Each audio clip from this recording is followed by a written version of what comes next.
few days so that you don't miss. All of them are very outstanding events.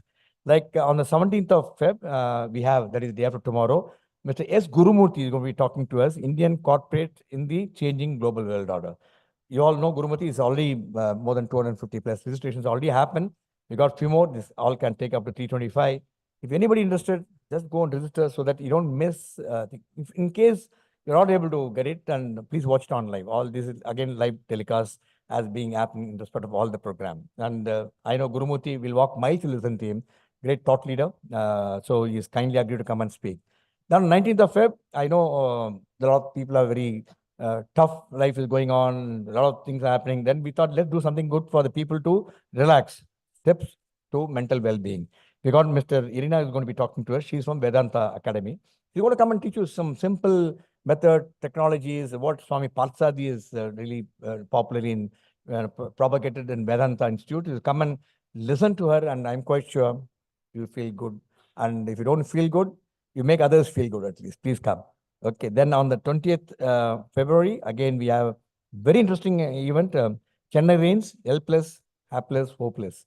We are getting three outstanding people to come and talk. What is the real issue in Chennai? Why this get flooded? Why we every time suffer and all over the world? And people also, we lose businesses actually. Many people are very scared to set up their factories here because I know some of the factories have lost huge property because of flooding. So what is the solution? We have again a very, very interesting panel. Professor Janakarajan, PhD, he is president of South Asia Consortium of Interactive Thing. He is also authority on water. You all know Ramanan. Ramanan comes regularly in television, our Met forecaster. We're also getting one more person from the government department.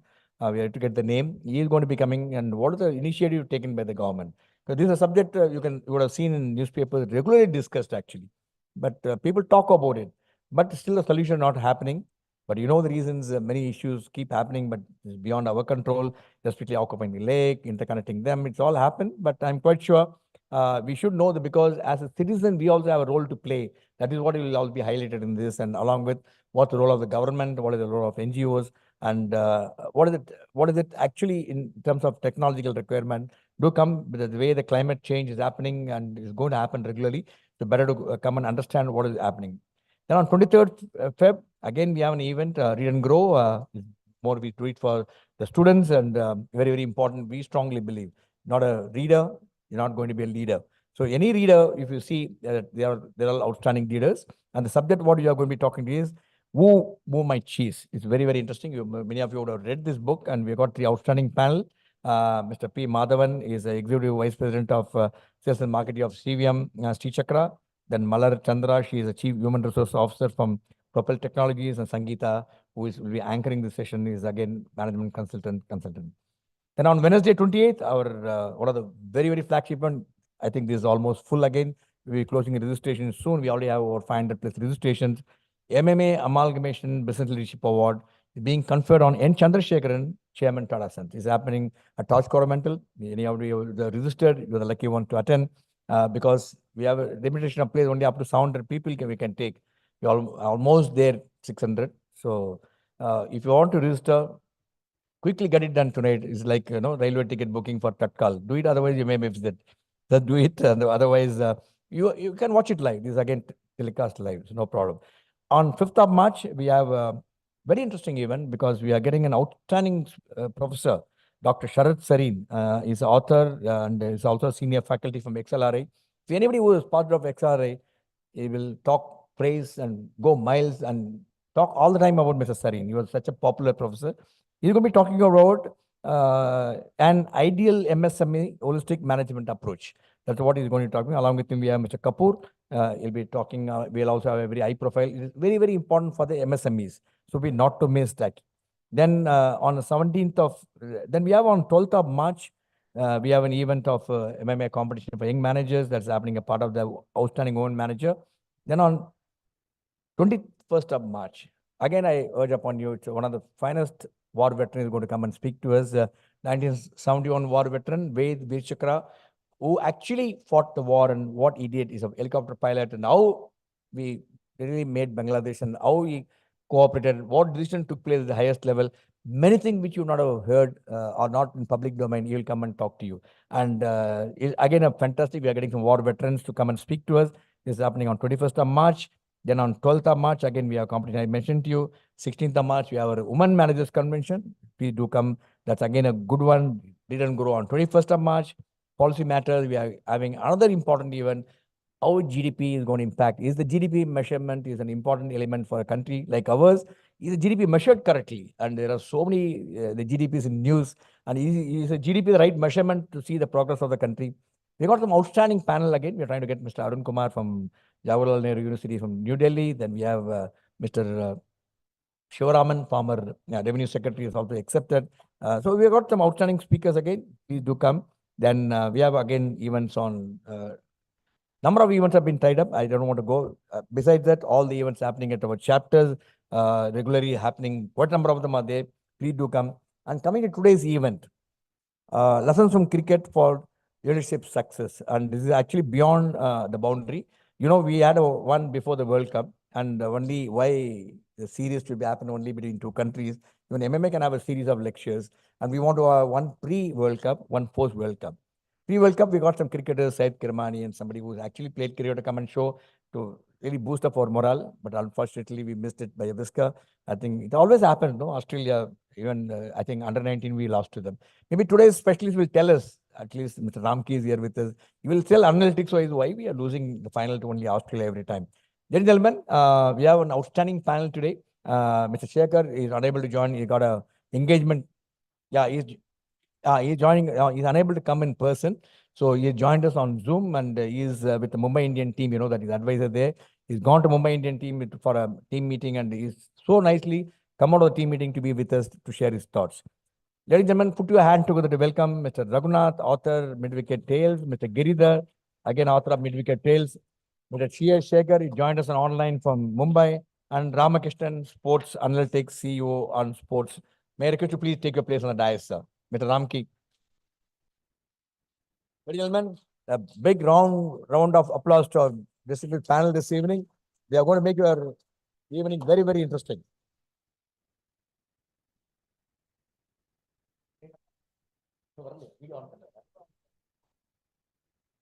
I also warmly welcome Mr. Sekhar. Thanks for joining us online. And whenever you are ready, you can switch on your video so that our members will be able to see and interact with you. Let me also warmly welcome all the viewers watching this program live from all over India. And as usual, if you have any questions, please, the number which is flashed on the screen, send the question. Collect all of them and place it before distinguished speakers today to respond to all your questions. Let me also welcome all the guests who have joined us today as a guest of Mr. Raghunath and also otherwise the guest of others, and all the students, our members. Very, very warm welcome to you. Some of the members have joined today, I think maybe for the first time, some of you are coming. Just to tell you about MMA, MMA established in 1956. We have got over 8,000 members. We do over 150 events in a year. And we are number one in the country for the last 14 years in a row, number one management in India. And let me also warmly acknowledge the presence of Mr. Mali. Mali is the president MMA for the current year. And people like corporate leaders like Mali and others who really propel us to do the best in the management so that we are able to achieve success. Thank you, Mali, for joining us this evening. Before I call upon the distinguished speakers, let me briefly introduce the detailed profile has already been shared with you along with the invitation. Let me start with Mr. Raghunath. He's the author Mid-Wicket Tales. He's a chemical engineer who now consults with Azim Premji Foundation. He was also a very stylish left-handed batsman and fearless close-in fielder who thrilled his coaches in school. He was awarded the F.A. Wensley Prize for the most promising schoolboy cricketer for 3 continuous years. He had led Madras Colts team in Bombay in 1968 and played First Division League with the cricketers of Madras and Bombay. Very warm welcome to Raghunath. It's a pleasure to have you with us.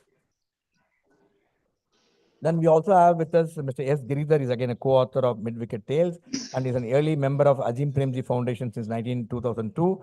Transited from there to corporate roles to become the first registrar of Azim Premji University. He's also passionate about public education and development, as reflected in his writing in various publications. Co-authoring with Raghu, they have penned 3 cricketing books, including the latest Mid-Wicket Tales, A Century and More of Cricket, released in September 2023. Very warm welcome to you, sir. Pleasure to have you with us, Mr. Giridhar. Now, Mr. T.A. Sekhar, he joined us online from Mumbai. and he's a former Indian cricketer. He's also MRF-KAS Foundation coach, and he showcased his plays in the Test and one-day international matches during the early 80s. And after his playing career, he made a significant contribution as a bowling coach at MRF-KAS Foundation and served as a national selection committee. Sekhar is an expert in extending a talent scouting for the Mumbai Indians. That's why no wonder he's there in Mumbai. And, Sekhar has contributed phenomenal, some of the outstanding pace bowlers who are today representing India. I think it's all Mr. Shekhar's found, and she is the one who is one promoted all of them to be there what they are there today. Very warm welcome to Shekhar. It's a pleasure with us on online. We are missing your personal presence here. We'll catch up soon. Then let me have the privilege of introducing Ramakrishnan. He's a sports analytics CEO of Sports Mechanics, and Ramakrishnan is the CEO and founder of Sports Mechanics, leads the change in sports analytics in India, leveraging cricket background to the pioneer performance analytics, and with his focus on sports education, he is champions the right way to play, the essential for holistic development, driving collaboration. And I had a brief chat with him just before coming here. He not only does analytics not only for cricket, he does for other sports too. And he's the most sought after analytics today, and he really tells strategy how to get done. Then I told him, sir, please give some strategy that we win all the matches, don't fail at all. He's going to tell you the secret how you can do that with analytics, win all the time. Ladies and gentlemen, a warm round of applause for listening panel this evening. I'm quite sure after you, I am eagerly waiting to listen to some phenomenal anecdotes and interesting notes. Over to you, Mr. Raghu. Just take a few minutes from that, please.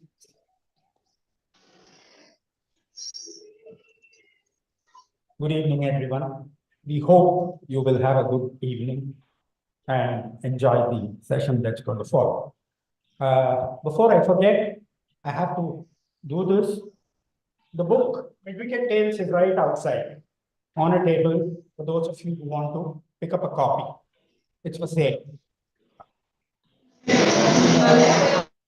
When we think of leadership, mostly when it comes to cricket, we all think leadership is what happens on the field.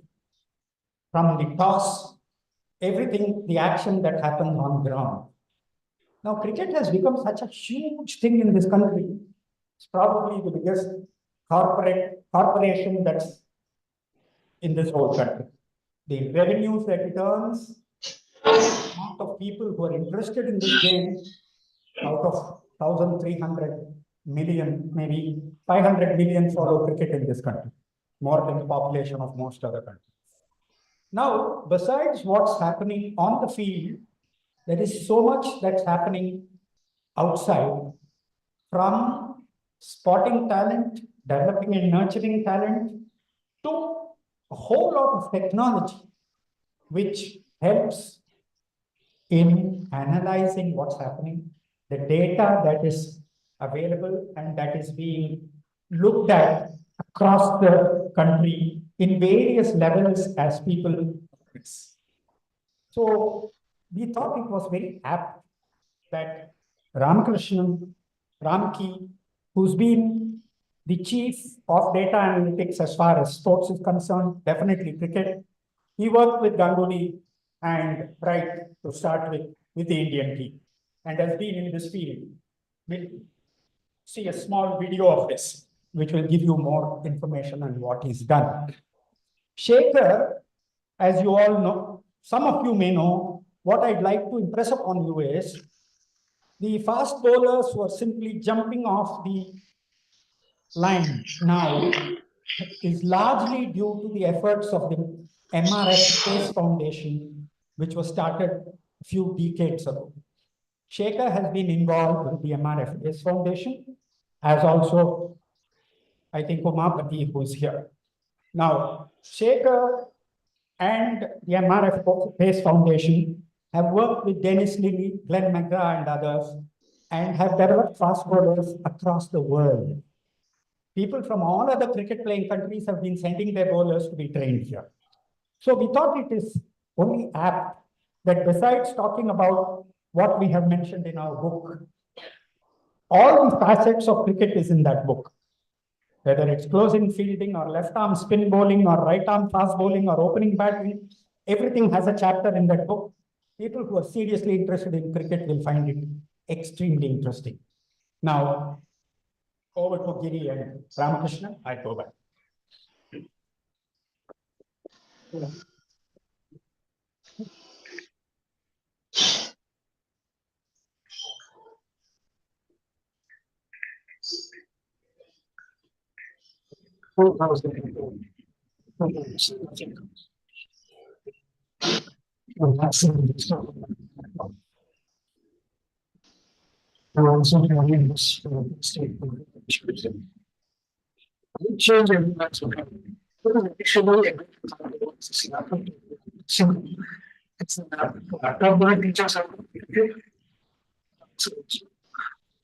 Technology helped us aware decision. It was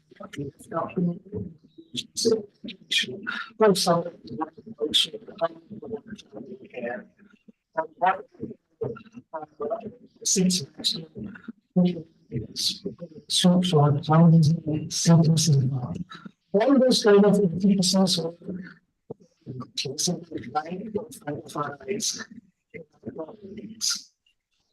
and our things also became more precise and purposeful. All these things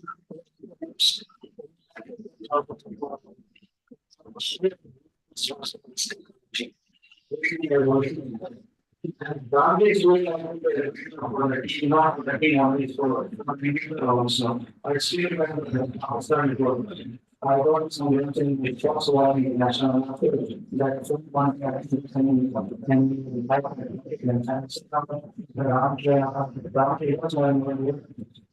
and so we can use that for everyone of it's not when you want to your fees is too also for the and your slowly. So I think those initial time about mention plans of the very much.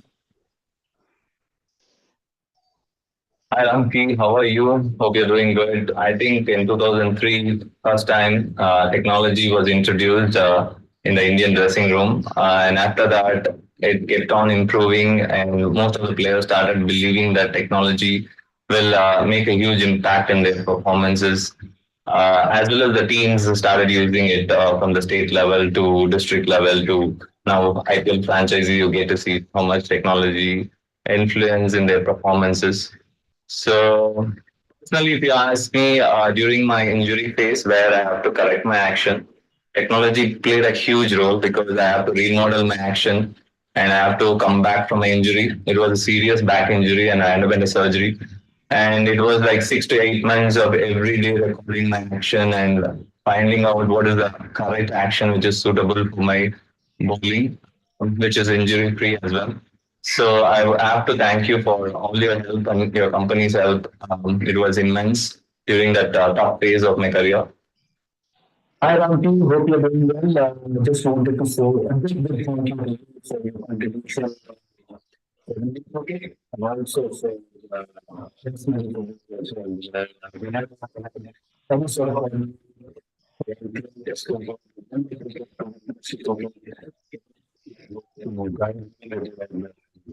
thanks to the amazing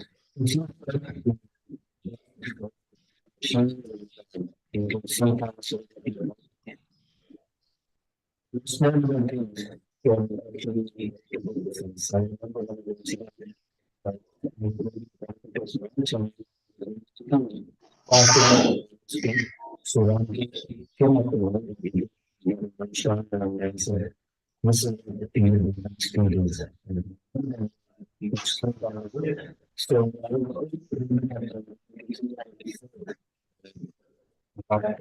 this and so much of the lunch. Slightly slow.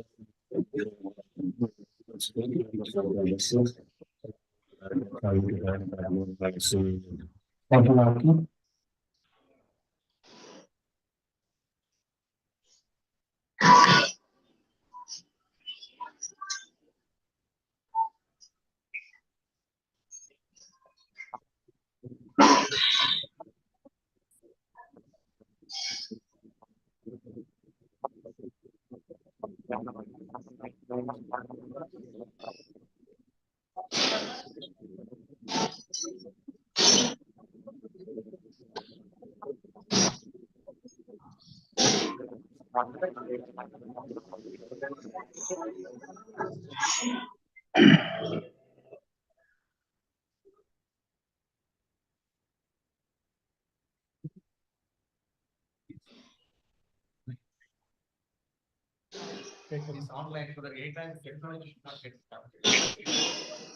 Sekhar, we are seeing you here.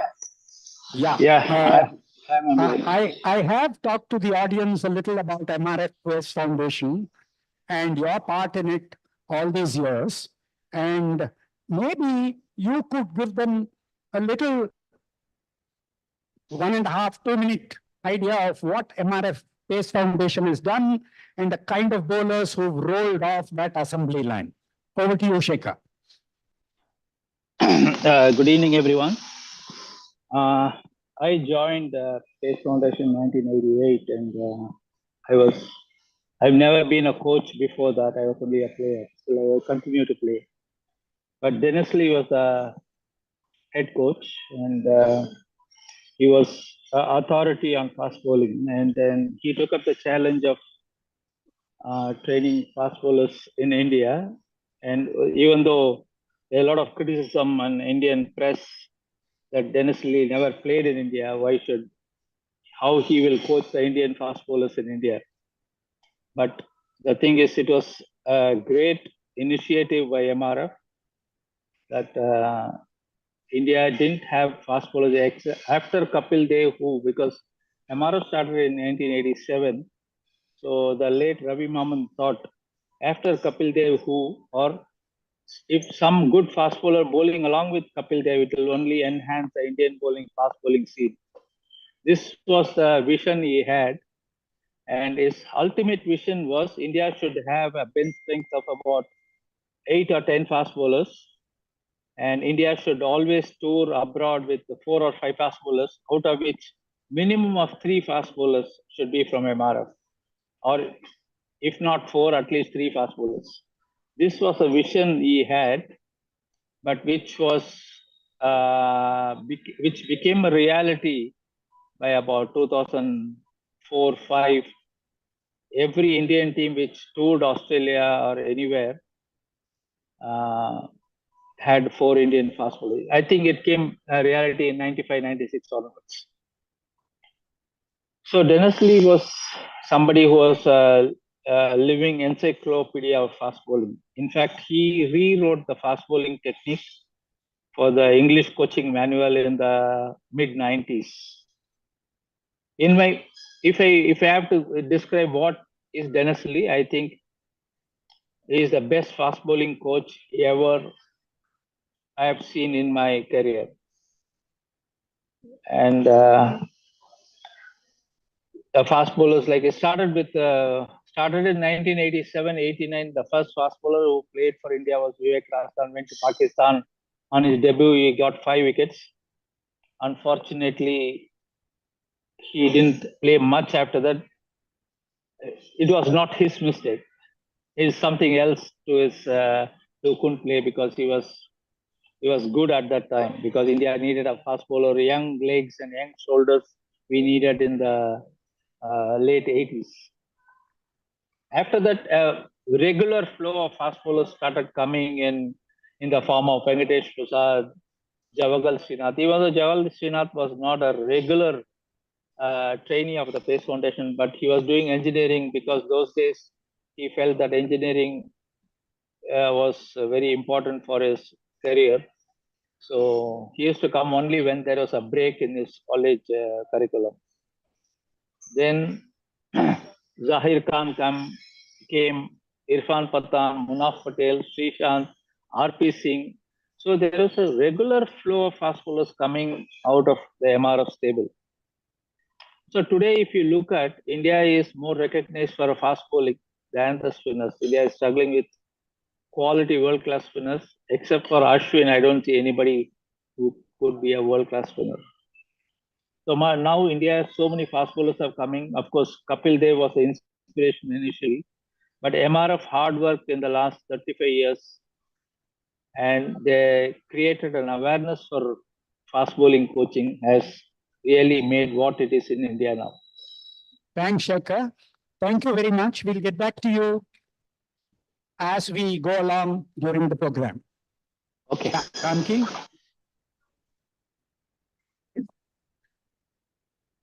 Thanks. Okay, from whatever we've discussed so far, I'm going to attempt to distill some things. Let me see how successful I am. One is about how the team embraced change. Tendulkar talked of somebody walking into a dressing room with a laptop, and Ramki will tell you that when Wright first called him, Wright said, "Go carefully, go easy. I do not know how they will receive it." But in the team were a couple of people who were leaders. They were open and they were thoughtful, if I can use that. In fact, Ramki helped us write a chapter in the book around this aspect. So just a few things. So they were leaders. It was not Ganguly, the leader, but there was a group of leaders. So Kumble, Dravid, Tendulkar. And the most important thing they brought there was, let's listen. Because when Ramki had the dabba and the first time he was presenting what I can do for the team, there'll be a lot of people who will say, will you teach us how to play? And from there, it went on to become a pioneer in terms of how do you use technology to hone and improve, identify errors, overcome them, etc. And it's become par for the course. So I think it's critical to have a leadership team that embraces change. I think when Group Captain Vijay Kumar was introducing, he was talking about who moved my cheese. So who moved my cheese is very much about how do you go about embracing change and prepare, because change is the only constant. Now, if to an extreme, you can also take it the English team way. There was a coach called Peter Moore, Ramki, 2010. By then, instead of the technology, instead of the cricketers and the cricket coaches and cricket team being a master of the technology became the master. So much so that people like Kevin Peterson, as soon as they see Moores open that laptop, will say, run. So you can do the other side. Also, you know that it is not everything is not done on terms of how do you make decisions. So you get information and then it's a combination of intuition, gut, instinct, etc. Because on the ground, the game is changing ball by ball for 90 overs a day over 5 days. So I think that part of it we need to understand in terms of how sports analytics is there, a very important part of life. But to me, what it conveys is nothing is constant. Everything is changing day by day. We embrace change. Here was somebody who said, this is how you embrace change. I think 2002, 2001, after the Kolkata test, it's a turning point for India. Just a small thing, a few more minutes. When Harbhajan spoke, before Ramki came and Ramki Sports Mechanics and others came into the picture, Wright drew a square of, I think, 10 inches by 20 inches outside the off stump and said, will you please pitch your off break there? I want to see whether it turns and hits the top of off stump. To him, that was the level of analytics. A good length spot outside off stump, if I bowl my off spinner, does it turn and hit the top of off stump? Venkatesh Prasad had 2 papers in his back pocket of his trousers. On it were field placings for plan A and plan B. That was the level of planning that they used to do before this happened. The other thing I want to talk of is in terms of the assembly line of bowlers as talked of and the yeoman service that's being done. The most famous line that an Indian coach and captain use when they go abroad nowadays is, every pitch is our home ground. We take the pitch out of the equation. The pitch has no bearing on the way we play the game. They were able to say that because they had an assembly line of 5 fast bowlers. If X is not available, Umesh Yadav is available. If Umesh Yadav is not available, somebody else is available. So much so that they can take it to the extreme of irritating Vijay Raghunath here by playing 4 fast bowlers, even though the 4th fast bowler comes at the expense of Ashwin. But that is not mere bravado or bluster. Behind that tough talk was the fact that you had an assembly line of bowlers. Now that calls for some kind of planning. If you had a series of left-armers like Nehra, Zahir Khan, Irfan Pathan, RP Singh, etc., that also was some amount of luck that you had a series of. Today you're struggling, but the bottom line is that you had planned enough for you to be able to execute that sentence, every pitch is like our home ground, the pitch is out of the equation. So that was the second point, and I distill it out of how much of planning goes into this. Sometimes a couple there comes despite the system. Please remember, a couple there comes despite the system. Srishant, as we have quoted Sheikh in the book, came because of the system. Srishant was honed by Sekhar and Ramki through their video analytics to spot certain things and make him the test bowler in 2006 or 7. So you have Kapil Dev despite the system, and then you have all our battery of bowlers who are supported by the system. And that system means staying the long haul, staying the course, being with the plan and executing it. Today, when you see Shami aging, Ishant gone, you're a bit worried. But probably there is an Akash Deep and a Mukesh Kumar. They may not be express pace, but probably they all are mastering that fabulous Indian wrist position, which enables them to do something at 135 kilometers. I want to take it to the next segment before going, and that is about opportunity and crisis. I'll hand it over to Ramki because he's done a lot of thought on it, and Sekhar sir is with us. But I'll tell you about opportunity and crisis. To me, two important crises that turned into golden events for India. One is Perth 2007-8 after the Sydney affair. You can't have a team more down and out at that stage on a Perth pitch where probably no Asian team had ever won. And then Kumble leads the team, and we win one of our finest test matches.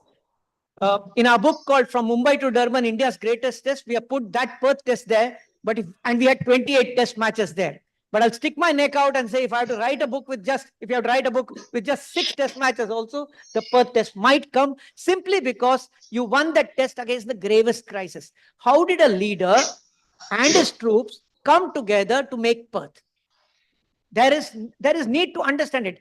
And I don't think it is a flip like this and down there, because you've been consistent over a period of time. I can start from Kolkata onwards. It's been a lovely period of time where leadership in terms of captaincy has gone smoothly from hand to hand, whether from Ganguly to Dravid to Kumble to Dhoni to Kohli and to Rohit. So there's some planning, some smoothness, and some bait and handover. But specifically, look at this crisis. The second crisis is Brisbane 2021, which according to me, again, is like Kolkata, one of the greatest test matches ever. You had a second 11. No Kohli, no Bumrah, no Ashwin. You had a test bowling team with, I think, 2 test matches and a dozen wickets or 5 wickets between them. How did Rahane manage this? I want to ask here, many of you are managers and leaders, and here's some couple of people like Sekhar and Ramki and Raghu. When we talk of leadership, what is leader and what is collective leadership? So what went behind Brisbane that Rahane had in the form of a core team that says to captain that together we'll make it happen? Was it a one-off thing and therefore you can't draw too much out of it? Or was there something that you can learn from it? To me, Perth and Brisbane, for 2 very different reasons, are places where you can look at leader and collective leadership.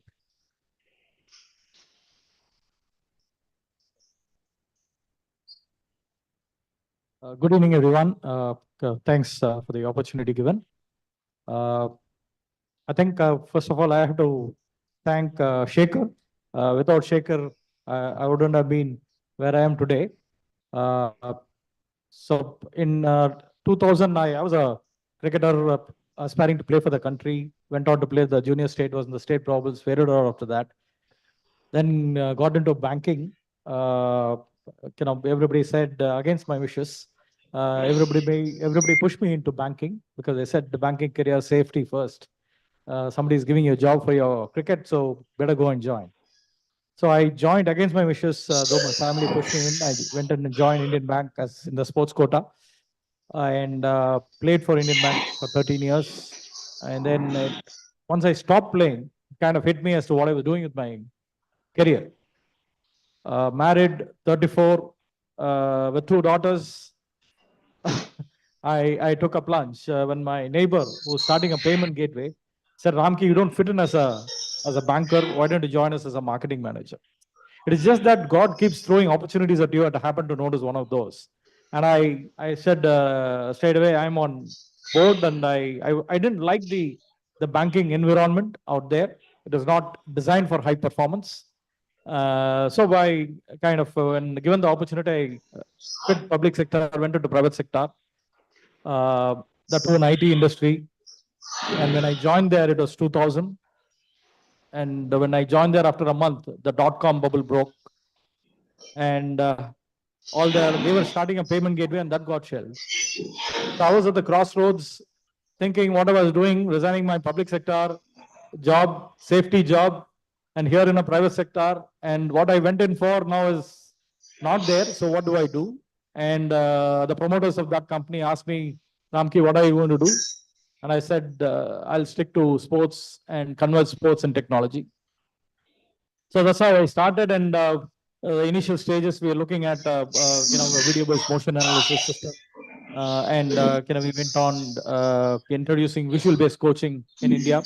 And that's where Sekhar played a very good role in giving me the opportunity to work with MRF-based Foundation, working with Dennis Lilly, Sekhar, great opportunity. I jumped on it and I showed them what can be done. Though there was resistance from Dennis in terms of he was thinking that the software can produce fast bowlers on its own.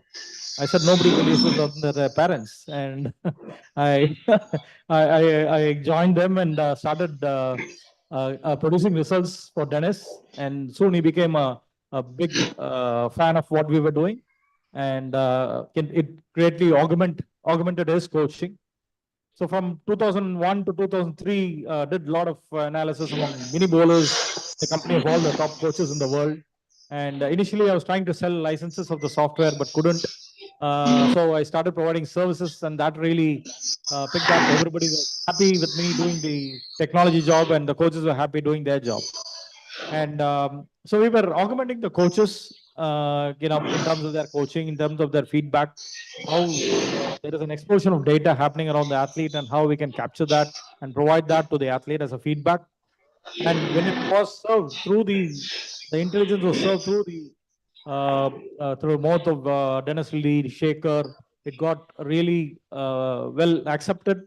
So that is a key thing in terms of having the buy-in of people, having the buy-in of the coaches, buy-in of the players, that you can contribute.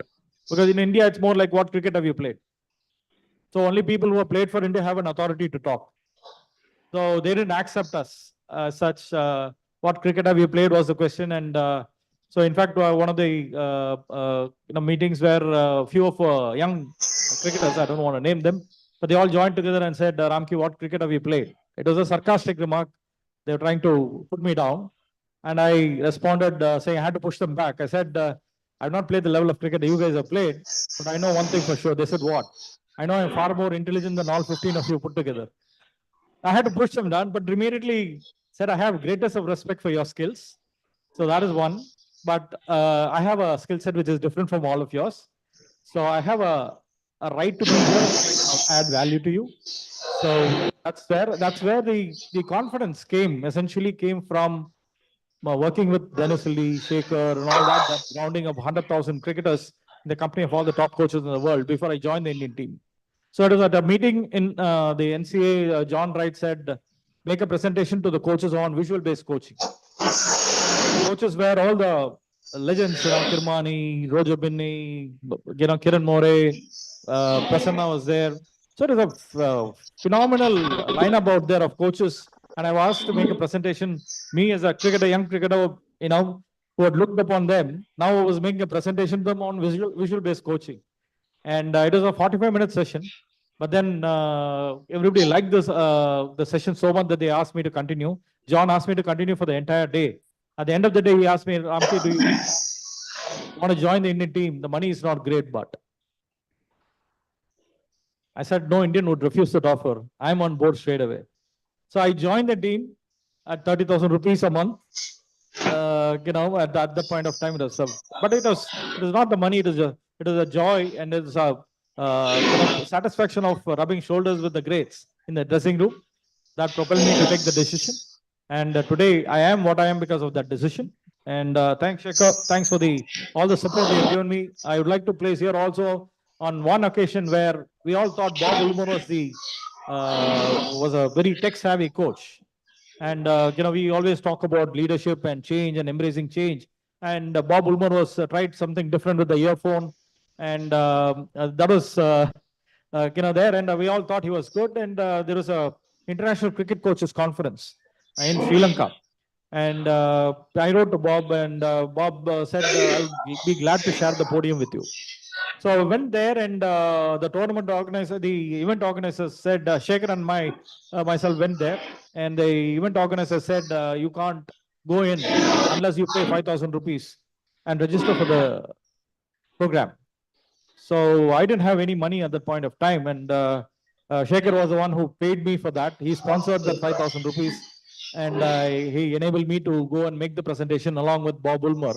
And Bob introduced me saying, so far we've been using the video camera for coaching, and Ramki is now coming to show us something which is going to take coaching to new levels.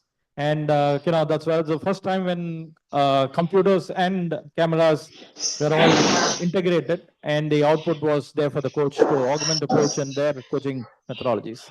So that's how it's all started. And then I joined the Indian team in 2003. When I joined the team, he asked Rahul Dravid what kind of team meetings happen. And he said, we all used to assemble in the coach's room. And they used to order French fries and samosas, all that which is banned today. And, there used to be an informal discussion. And last 5 minutes, they'll say, tomorrow is an important game, they'll say Kelo. So that was team meeting for me. And, I was surprised, because even for my club game, we used to prepare better. And here in a national team, the preparation was informal. So I asked, we were going to Australia. Australia was my first tour with the Indian team. And we were going to Australia. And I asked Saurav, how do you prepare for the game? And he said, no, we all have played against each other, and we will pass on the knowledge to the youngsters. And I said, is there any data collected? He said, nobody has done it so far. Then I said, do you know anybody in ESPN, and can you get me the tapes of the Ashes series? Ashes is the England versus Australia series, where Australia was beaten by England. So then, Saurav came to Australia armed with 25 VHS tapes. Those days were VHS tapes. And I spent my first week in Australia, logged in my room. I didn't see the outside of the Australia. I was locked inside my room, digitizing those 25 VHS tape, and then mining that information. And for the first time in the history of Indian cricket, competitive intelligence was provided in a visual manner. I think so that really picked up. And as Giri was mentioning about John Wright asking me to hold on and not give away everything at once, because we were asked to give small dosages of medicine. And we did that, and the competitive intelligence became a big hit. Everybody loved it. They all felt it, it was very, very useful for their preparation. At that level, it is not about technique. From 2001 to 2003, we were all about technique. While I was working with Sekhar, Dennis, and learned a lot about fast bowling, the nuances of fast bowling, the biomechanics of fast bowling, all that we learned. But at that level, at the Indian team level, it's all about strategy and gameplay, which is going to win. Because John Wright said, Ramki, if I change somebody's technique, nobody's going to extend my contract. My contract is going to be extended only if I win the series. So it is all about gameplay, strategy, and how do you derive these strategies from data. And we didn't have any data at that point of time. We used to go to Cricinfo's office. I've gone to Cricinfo office at 3 o'clock in the morning also. And we have sat down, got all the information which we want. And I started realizing that the only way I can satisfy John is to have a backend data center recording all the videos, collecting data from that. And that's how we started. And we were the first ones to have an exclusive backend data center. When we started, even if I wanted a mouse pad, people will say, is Australia buying it? So we will do everything only when Australia does it. So we're always following Australia, and we were supposed to beat them. So I said, India is a hub of technology, and we'll make the world follow what we are doing. And today, we are very close to that, where the whole world is looking at what we are doing. And I think it's a great support from all the people, all the coaches, all the selectors. And over the years, I mean, I think as leaders, anything new, there is going to be a resistance to change. And here was Sekhar throwing me in the middle. And there is a resistance to change. And, we worked towards that. We made people realize the benefit of it. In fact, B. Arun, the bowling coach of Indian team very recently. So he told me before joining the Indian team, Ramke, I was one of the coaches who resisted you 18 years back. So, but today I realize how critical the role you are playing. And so we broke the myth that only Indian cricketers who played the game at the highest level can only contribute. We broke that and we came up with a different concept of using data and analytics to provide and make the coaches see something which they have not seen totally. A completely different perception was given to them, which was very, very helpful. We won't take all the secrets from Ramki. Many of you who are interested, I think, need to go to his office and talk to him and find out what all he does. We were talking, I think in the book, we have 2 chapters only on captains who've led by example and very innovative, flexible and adaptive practices that have come through, especially in the World Cup. So we have talked about it with very specific examples. But the other thing I wanted to touch upon here is, I think Sekhar was telling me how besides the action and the technique and the wrist in fast bowling, now they spend a lot of time to ensure that fast bowlers don't get injured and spend time on fitness, nutrition, and health, along with everything for fast bowlers. I'd like Sekhar to talk a little about what is actually being done in those areas. See, the thing is, there was an era where the Indian team warm-up used to be 5 minutes. Okay, so now the fitness area has become something we have learned a lot from Australia, England, South Africans. So now every player, he knows the importance of warm-up, warm-down, what exercise to do, how to recover from injuries, and then everybody is going through a proper diet. Diet, I feel, is for any sportsman is a critical part of the jigsaw puzzle. Because if you have a balanced and proper diet, you may reduce all the muscle injuries and other things. Now, most of the you see the tennis players like Djokovic or a Nadal or a Connor. So many people, they have a personal dietitian, they have a personal trainer. So whatever they earn, they spend a part of their earnings on coaching. They get some of the ex-players as their coaches and personal trainers. So they spend a lot of time in keeping up their body so that they are fit. And even if they have an injury, they come back from the injury much faster than anybody else. This is what is the modern day sportsmen they do in their career, so that their longevity in the field is also enhanced. At the same time, they enjoy their performance while on the field. Yeah. Thank you, Sekhar.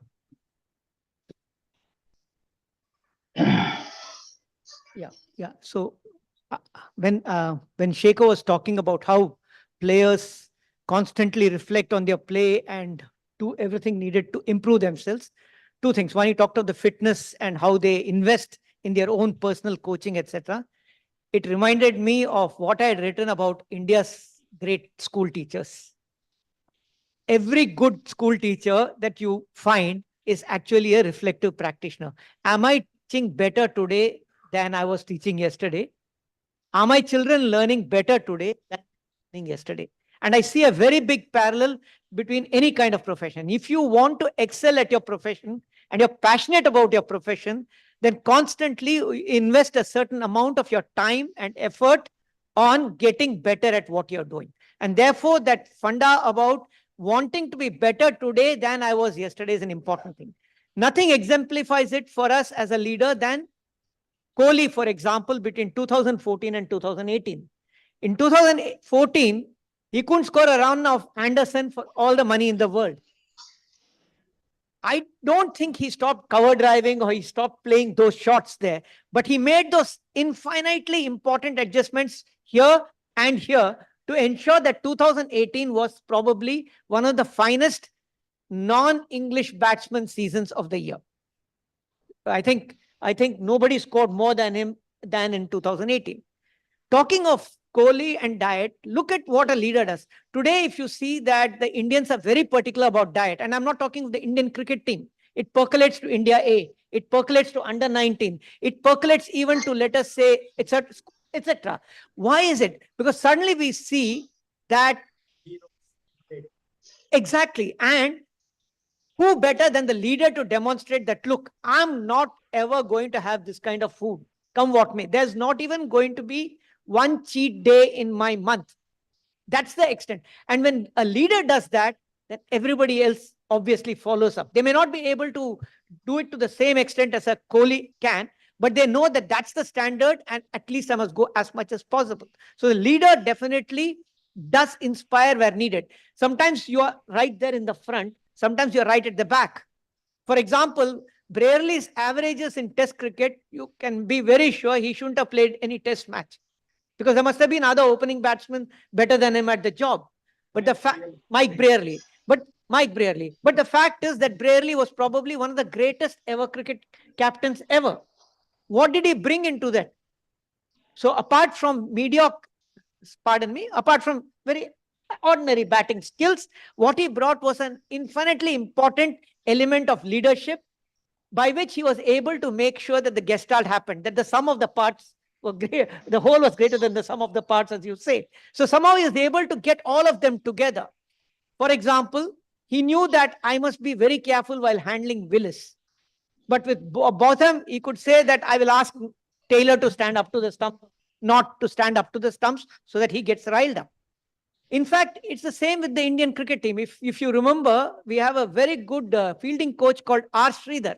He says the way to deal with Bumrah is very different from the way you deal with Mohammad Shami. With Mohammad Shami, you have to rile him up, wind him up, so that he goes and becomes a terror on the ground. With Bumrah, you have to be extremely careful because he's a very sensitive. That's what Sridhar has said. Back to what Ramki said about Ganguly carrying 25 VHSs to tapes to Australia in 2003 or 4. Now, for us, the public perception is a very instinctive captain, a very aggressive captain, in-your-face captain, a guy who instinctively says, I want Yuvraj, I want Zahir, I want Harbhajan. So he's backing youngsters. He suddenly pushes Sehwag to open when he's never opened before. All those kind of things make you feel that this man is instinctively doing the right things all the time, most of the time.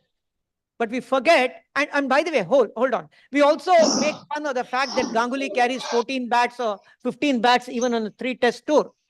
Because many people work with 4 or 5 bats. Ramki, I'm sure he carried 14 bats. Okay, but we forget that he had a trunk load of VHS.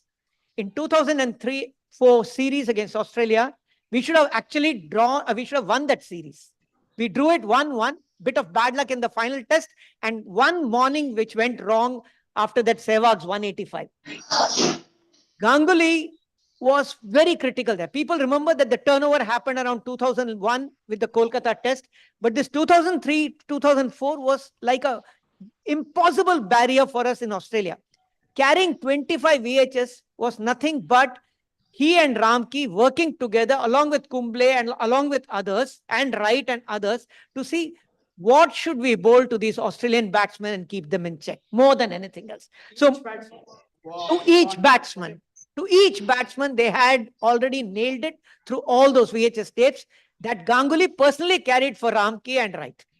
So here again, I'm bringing in the aspect of commitment and passion of a leader. Sometimes it gets clouded. I want to go across to a last point and hand it over to them. How come a very quiet leader is as communicative, clear, fair, firm as an in-your-face leader. Talk of two distinctly different captains, both effective, because sometimes we tend to feel a guy who communicates like that to the troops is a fantastic captain, but a guy who's humming and hawing and not very coherent in talking in public may not be such a good captain. And I want you to break that myth for us with some examples. Sure. The first captain was Ganguly, right? And he was a fantastic leader, very strong leader. And he had such a command over the players because he fought for the players. Because before there was, the players used to share a room. So it was Ganguly who said that we need independent rooms.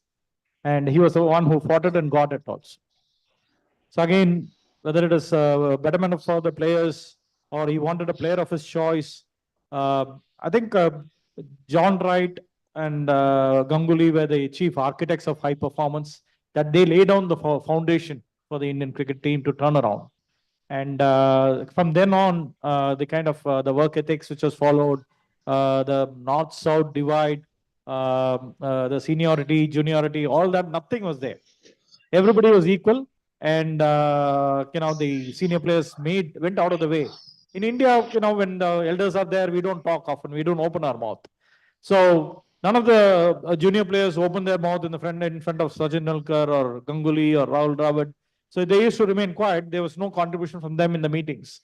So the whole exercise was to make them talk. And initially, during the team meeting, it was John Wright who did the talking, and not many players understood his accent. So they used to say, "Take our meeting, chalo, let's have some chai and sit down there."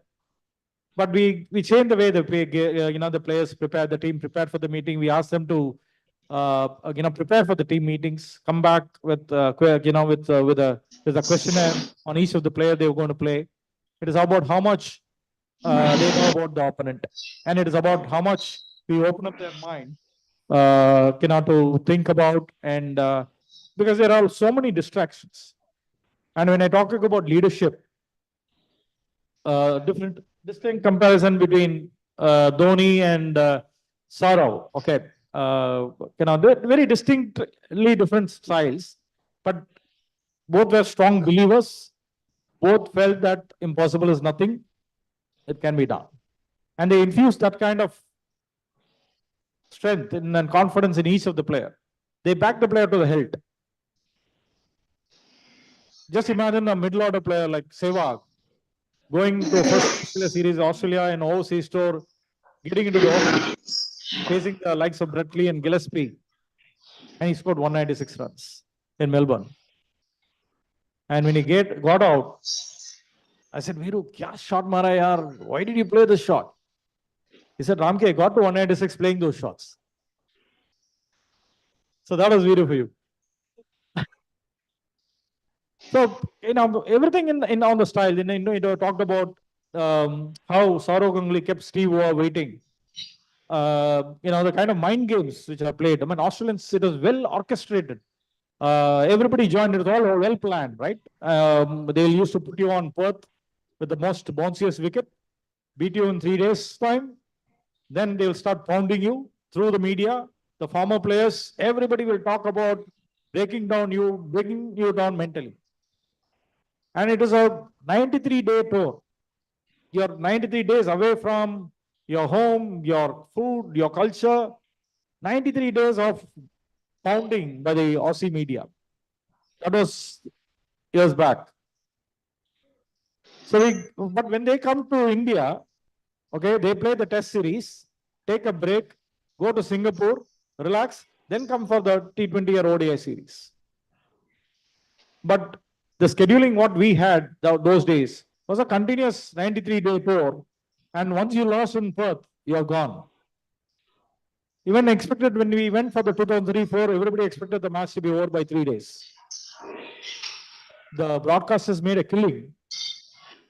That series, the broadcasters made a killing because India fought every day, every session was closely fought. The very interesting series. Yeah, Sekhar, there is this question. Yeah, read that question. Sekhar, I'll read this question for you. Yeah. Have you explored the importance of yoga in improving the thinking and combating stress? This is from Mr. V.K. Swami, a member of the MMA. The thing is, most of the warm up for the players is based on yoga. Okay. Most of the warm downs is based on yoga. So yoga is most of the exercise of warm up and warm down is taken out of yoga only. But the thing is, they don't do it like what a yoga master says, but it is taken from the yoga only. See, the warm down and warm up and warm down is very, very critical for any sportsman. There is something else too, no? Something about fast bowlers. There are 6 questions here. I thought I will randomly distribute 2 each here. And I'll just check if there's anything specific on fast bowling for Sekhar and read it out from there, just in case. And I'll check my set here. I'll take the. This is not on fast bowling. We can deal with it. Anything on? No. Because I need to leave because Yes. 7 o'clock I have. Okay. Thank you, Sekhar. That was the question specifically. Thank you. Thank you. Thank you very much. Nice meeting you. Thank you.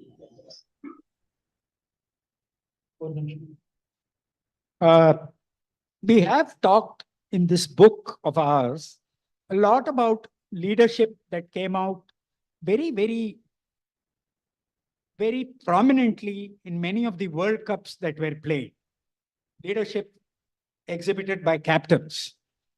So right through from Kapil Dev to Steve Waugh to Martin Crowe to Imran Khan and to Ponting and everybody else, there are snippets there where we talk about flexibility, adaptability, change in strategy, opening with a pinch hitter, starting opening bowling with one spinner. All these things were tried out in World Cups. And many of them succeeded and have been now replicated by captains through the ages. Giri, you want to talk about one or two examples there? I think I'd like to say that courage and innovation. So very often fear of failure holds us back. And courage and innovation go together to combat that fear of failure. So I think we had 2 great examples. I think Martin Crowe of 1992 comes to mind immediately because he was the person who said, I'm going to take a punt and start with Great Batch, if I'm not mistaken, as my opener when Great Batch had never opened before. Now, people will remember that in 96, Sanath Jayasuriya and Kallu Vitarana were the openers for Ranatunga, who was one of the canniest captains, one of the shrewdest captains. How shrewd was Ranatunga? Because he used to look as though he's walking between the wickets and is a run-out case, but he never got run out. He was only teasing the fielders. Anyway, so here was Great Batch, who started the batting with, here was Martin Crowe starting batting with Great Batch. And he was also the guy who opened the bowling with an off-spinner called Deepak Patel. So in this particular chapter that Raghu refers to, we tried to tease out these kind of nuggets about the various World Cup winning captains. There is another chapter on great captains as such. Worrell, Benno, Mark Taylor, Brierley, of course. All these where we are talked in the context of the red ball game. Because those guys probably didn't play so much of white ball cricket. So we talked of test captains and separately about World Cup captains, which is about innovation. According to me, if you ask me to summarize, innovation, courage, that's the way to overcome fear of failure, because what holds us back every time is, what if I fail? And I think there are questions around how do you combat that? And there's no answer to that. You have to ask those leaders, how did you combat? There are questions which have come. We are opening the session now for questions. There are already some 6 or 7 questions. Pardon? Okay. So quite a few of them have come. Adding to the fear of failure and all that. So cricketers have this habit of coming and watching their videos when they are about to be dropped or when they have failed. A lot of times we have people coming in when they have scored a 0, they come and watch the video. I chase them away. I said, everybody analyzes failure. Why don't you analyze success? So go back, come and see the videos when you score 100. So, that is a change for them shifting, because everybody wanted, the anxiety levels are very high, and everybody wanted to reaffirm that everything was right with them and they tried to do it. So it is important for them to, embed in their subconscious mind as to what they were doing when they were doing well. So when you're successful, that's what Sehwag, when he was not in Pakistan, he dedicated his triple century to me. And so the one, he was not scoring runs in the test cricket. And, I was analyzing his videos when he was doing well and he was not doing well. And I found a change in his stance. And I brought to his notice, to his awareness. And he applied that change, went on to embrace it, and went on to score 300 runs. Not only that, and had the heart to dedicate it to me. But that performance would not have happened with me alone, but it was mainly because of Sachin at the other end. Sehwag would not have got those 300 without Sachin at the other end. He kept on again to go on. So that combination. So you're talking about in a team, it's all about combinations, how you combine with each other. So that's the most important thing, the partnership between them. So how each of the partnerships can change the course of the game. So that is something out there. I'll take on this question from Mudra Ramesh. No two experts are in agreement. How could you achieve making experts agree? Very correct. No two coaches agree. And particularly, you have this problem for all the analytics guys. You have people with a lot of experience. It happens in insurance. It happens in banking. It happens in fintech, wherever. It says that, okay, you are coming and giving me an insight. I worked in this industry for 20 years. Surya Nege Tacha bin Amari, they'll ask this question. They will never get accepted. So it is all how you, move the point and get it implemented within the team. Because if I know that if I go and say straight on the face that, hey, Sehwag, what you're doing is wrong, there is going to be an immediate resistance. But I didn't say he was wrong. I just said, so, Vidu, are you working on something on your stance? He said, no. Then, why? Did you notice something? And he said, come over. I said, come over to my room. We spent about a couple of hours discussing on that. Stance. Stance is the way you stand, and his back angle, the spine angle, was 45 degrees when he was doing well. When he was not doing well, it came down to 30 degrees, which means that he was crouching more at stance, which made him a sitting duck for short pitch bowling, which is coming into the body. So this small, alert, which brought to notice, because naked eye, small changes keep it to your technique without your knowledge. And it is difficult to identify with the naked eye. So that's where the video and the analysis, the sensors, there is so much of data coming in. So all that data can help you identify even the smallest of changes. And we can correct it even before it becomes a habit. So that's how the point of it. So cricket consists of players with diverse skills and backgrounds. I don't know who has written this. Wesley. So yes, different cultural backgrounds, and particularly more in IPL. You have people from different cultural backgrounds, different dialects. Even in India itself, it's a country of 800 dialects or more, right? And you're now talking it, making it more complex with foreigners overseas, some in South Africa, some from Australia. It's a complete mashup, right? And IPL, they don't get the time. Within 2-3 days, you have to assemble there and combine. And the team which combines the fastest has the highest chance of success.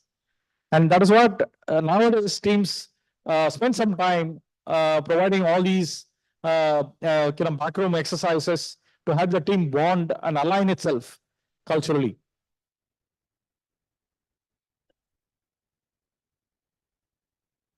I'll take two questions. The first is from Yarini.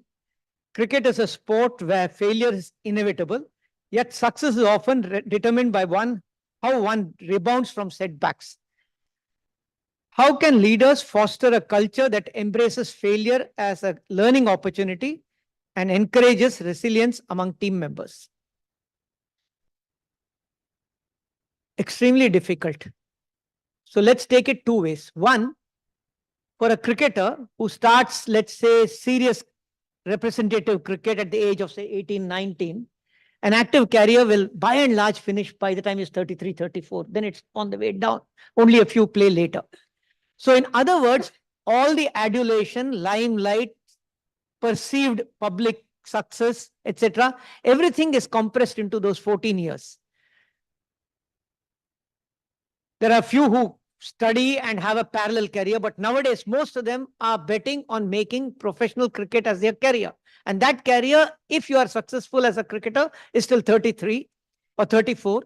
And then some of them who are articulate enough can go into media. Some of them who are thinking, analytical, etc., get into coaching. But you can already see an inverted pyramid from a base of 140 crore cricket mad people to just a few hundred people playing serious cricket, to just 20 people playing test cricket and white ball Indian cricket, playing it for just 15 years.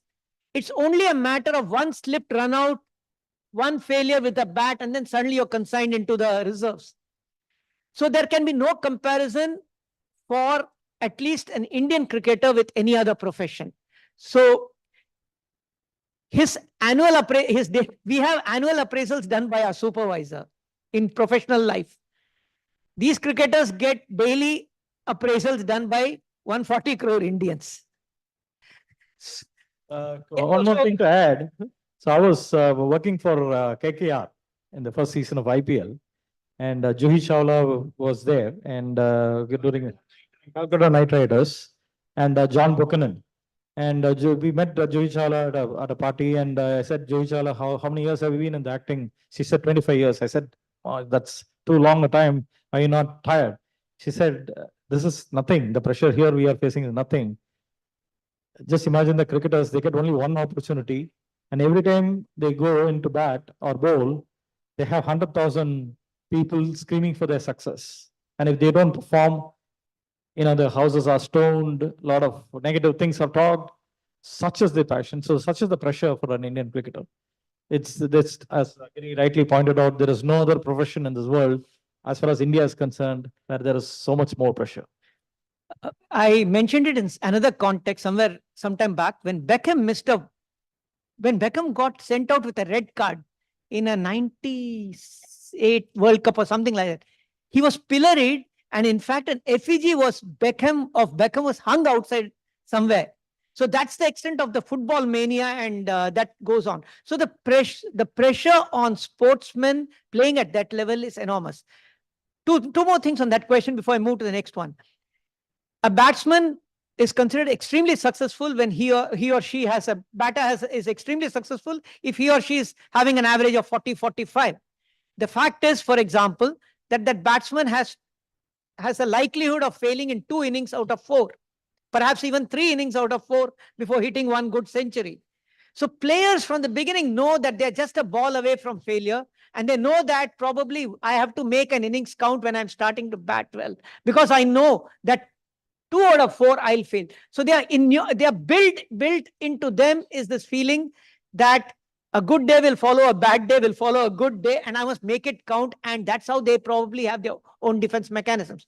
I want to conclude this question with the fact that many of us, I'm now done with that kind of career, but many of us in our corporate lives, whether in sales or business operations, can afford to fail and make a dud sale or a dud deal or flop somewhere or lose an account in the anonymity of our office.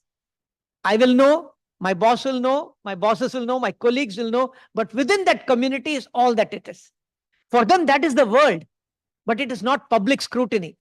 Also, there's always the supervisor who says, don't worry, next year's a better year. I know you have done well the previous year.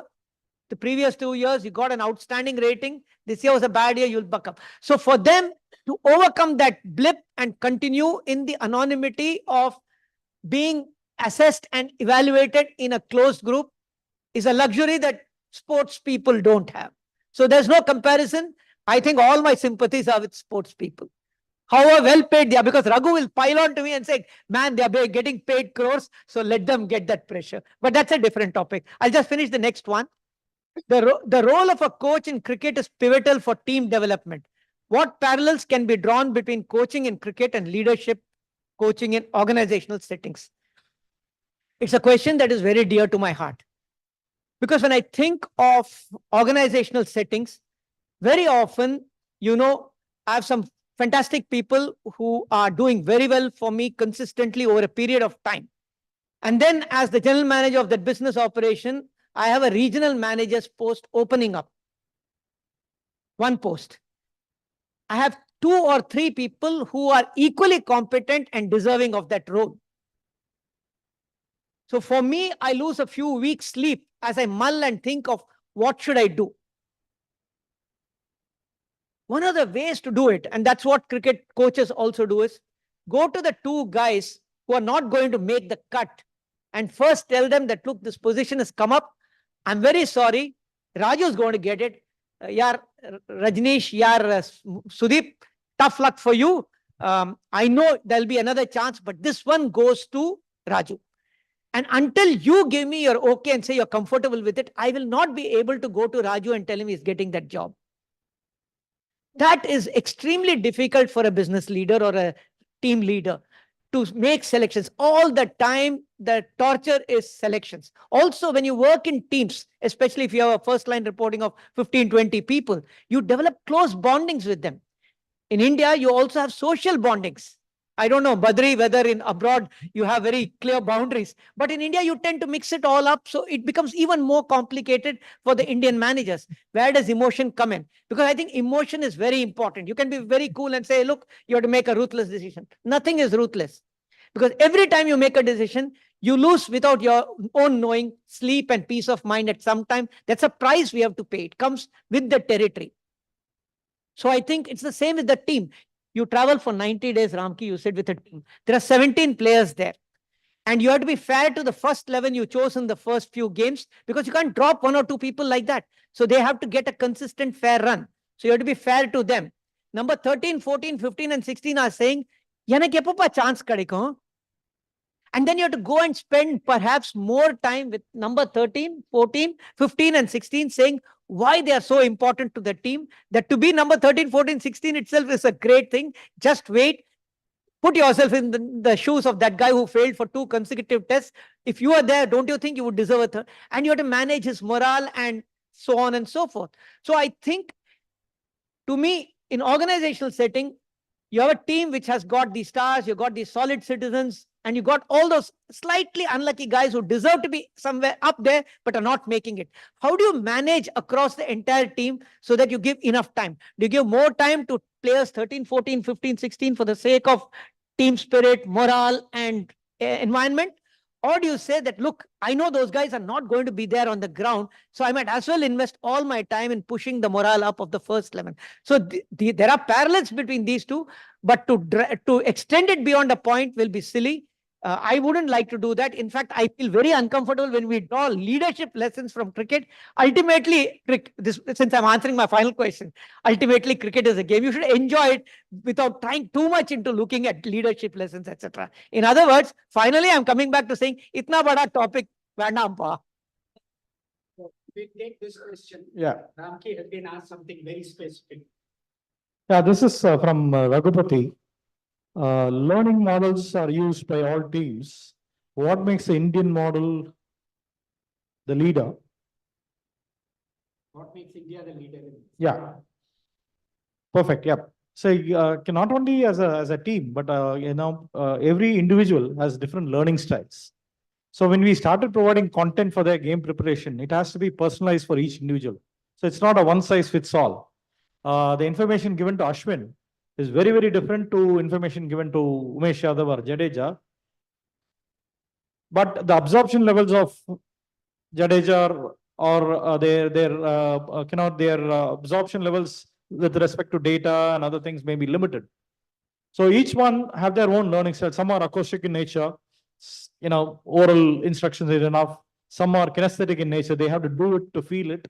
Some are visual in nature. So you need to show them the videos of what exactly they are doing for them to realize.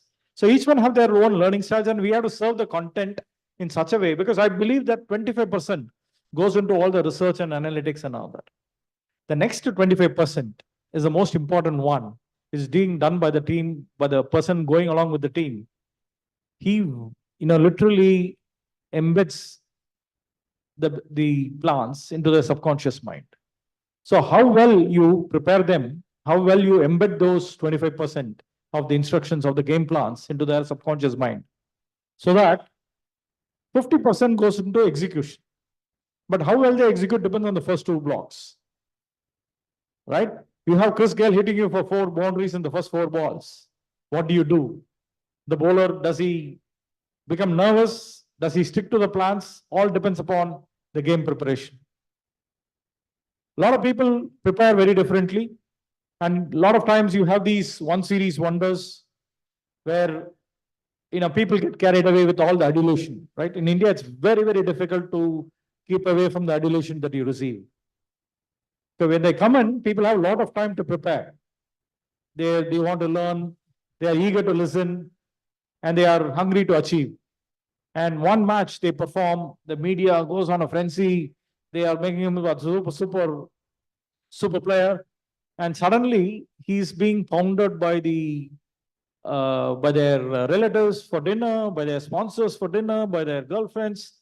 So what happens? All this eats into their preparation time. And they don't have the heart to say no. And finally, they end up as one series wonders. The guys who have continued for 15 years, whether it's Sachin, whether it's Kumble, Dravid, Lakshman, all of them had wonderful work ethics. And they were firmly grounded. One interview where Sachin said, the secret to success is to be grounded on and off the field. So that is what is a very, very important. Fantastic case study is Virat Kohli. A fantastic case study of a transition from a good to great. And he says in his interview that earlier he used to be worried about cars, Ferrari, this and all that. Now today he says, all those doesn't really matter to me in life. Such is a transition from there. And you had Dhoni, whom I believe is one of the brilliant captains, and phenomenal clarity. And when I asked him, I said, why don't you have a professional manager to manage your career? And he said, Ramki, if I manage my performance, that will manage my career. He said, there is no need to sell Dhoni if I manage my performance. I never heard such a reply from any other cricketer, because everybody thought of buying a car, buying a house, I have to save this tax, all that. But here was this guy who said, he never ran after money. And that's why money chases him, right? Whatever he does is a success there, because he's not bothered about it. And that's what Virat Kohli also says in his interview. So the key here is the focus, belief, self-belief. I don't know how many people have watched the movie Secret. So whatever you believe with conviction will happen. And I'm telling you with experience. I'm talking with experience. And this has happened to me in my life. Whatever I thought, whatever I want to become, I have become that. So it's happened all the last 20 years, all of that. So for everybody here, if you believe in yourself, and if you believe that anything is possible, and you're hungry to reinvent, reimagine yourself, you're well on your way to success. I think that's a good way to end this panel discussion. Captain, any concluding?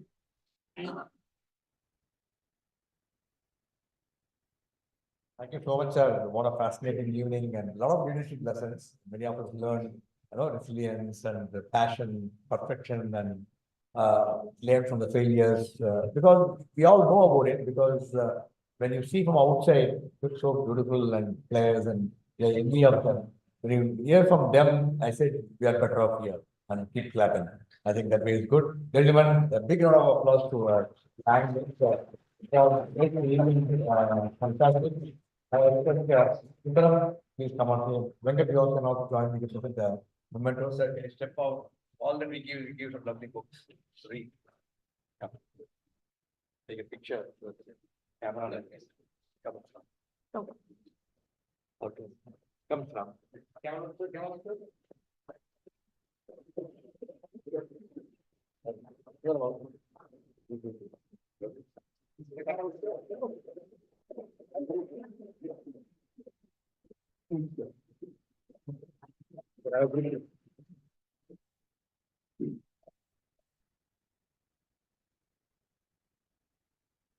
Thank you. Thank you. Thank you. I think we have over 600 viewers to watch. We got lots of questions. We could do that, but most of the questions, what you said, you know the answer. So that's why we just on. Thank you so much for joining us this evening, and look forward to seeing you more. And all the programs lined up has already been shared with you. Do come and enjoy. If any of your friends have missed watching this, all this program, what we shown as live telecast is already available on YouTube and our webinar, or MMA Radio, Voice of MMA, and all other channels. Watch it and get inspired. Thank you once again for coming. Get back home safely. Bye bye till we meet again.